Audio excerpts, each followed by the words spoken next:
Hello everyone. Who doesn't love sweets? Everybody does, right? But everybody can have this sweet dish guilt free. Yes, everybody and every age group can also have this sweet dish. They'll truly love it because this is made up of poha, and poha have many health benefits. So while let us start. Take a pan and add 1.5 cup of poha or flattened rice to this pan and turn on your stove, put it on a lower flame and fry them, and you need to fry them for 5 to 6 minutes. That's it. Do not burn them. They should not turn brown in color also. So after 5 to 7 minutes, this will be the poha, and turn off the flame and add all the fried poha into a mixie jar. So cool it for some time and then you need to blend it. So in the same pan, add 1.5 cup of ghee and then add cashews. Here I have taken a larger one. So these cashews, after frying, add raisins or kismis and then fry them till golden brown and put it aside. Now see, I have blended this poha into a coarser manner. Remember, you should not powder it into a fine powder, but see, this should be the consistency, like into a coarser one.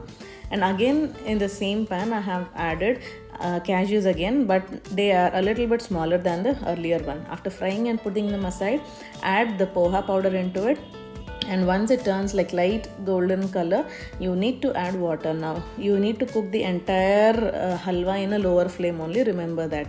Add 1 full cup of water and then 1 full cup of milk, and then again stir it nicely and again add 1 full cup of water. So 1.5 cup of poha, you need to add 3 cups of, that is 2 cups of water and 1 cup of milk. You can also cook the entire process with milk also, or else the entire process with water also, but I have mixed both of them. So once you cook nicely and you see that the paste has become thicker, that is the time again you need to add 1 full cup of sugar. If you don't like to eat more sugar, you can add 3/4 cup of sugar and add ground ilachi into this and then give it a nice stir. See that there are no lumps are formed, and you need to cook it for 5 to 7 minutes or else 10 to minutes. Otherwise you will get this raw poha taste. So remember that you need to stir it continuously. Do not leave it, otherwise there is a chance that it will get burnt at the bottom of the pan.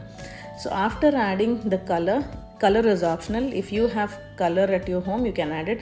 If you don't like to add color, that is completely optional. You can skip that. I have added lemon yellow color and added finely ground cashew nuts which are fried, and then at the last I have added 1 tablespoon of ghee, and that's it. I have turned off the flame and I have served it. So you to serve this hot. Even though it is served cold, this will be the consistency. It doesn't change, it doesn't become hard also. This is much better than the rava kesari which we prepare at home. For rava kesari also, you can just check in the link. There will be link in the description. You can follow it. At the top again you can garnish with ghee and then with the larger cashew nuts which I have fried and put it aside, and kismis also, and then serve this. This is, poha is rich in calcium and iron, and it also helps in good digestion also, and especially for those who are trying to lose weight, this is a very good meal, I must say. So enjoy this poha halwa, and you too try to your family and serve them hot or serve them cold, but do let them taste this sweet dish. Enjoy. Bye bye.